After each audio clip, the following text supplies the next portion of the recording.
পর্যটন নগরে কক্সবাজারের হিমছড়ি মেরিন ড্রাইভ সড়কে অবস্থিত একটি পুলিশ ফাঁড়িকে ঘিরে উঠেছে নানা অনিয়মের অভিযোগ।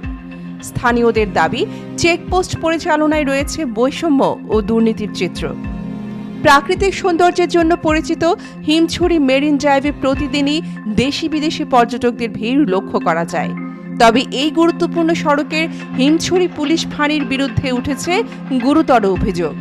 স্থানীয় সূত্রে জানা গেছে, সেখানে অনিয়মিতভাবে তল্লাশি চৌকি বসানো হয়। অভিযোগ রয়েছে, নির্দিষ্ট কিছু মোটরসাইকেল চালকের কাছ থেকে মাসিক চুক্তি বা মাসোয়ারা নেওয়া হয়। এসব চালকদের ড্রাইভিং লাইসেন্স না থাকলেও কিংবা হেলমেট ছাড়া চলাচল করলেও তাদের বিরুদ্ধে কোনো ব্যবস্থা নেওয়া হয় না।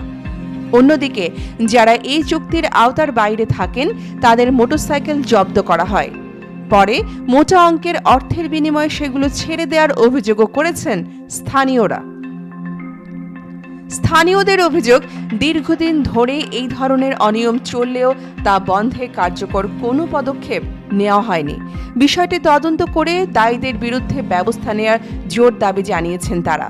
তবে এই বিষয়ে সংশ্লিষ্ট পুলিশ কর্মকর্তাদের আনুষ্ঠানিক কোনো বক্তব্য এখনো পাওয়া যায়নি।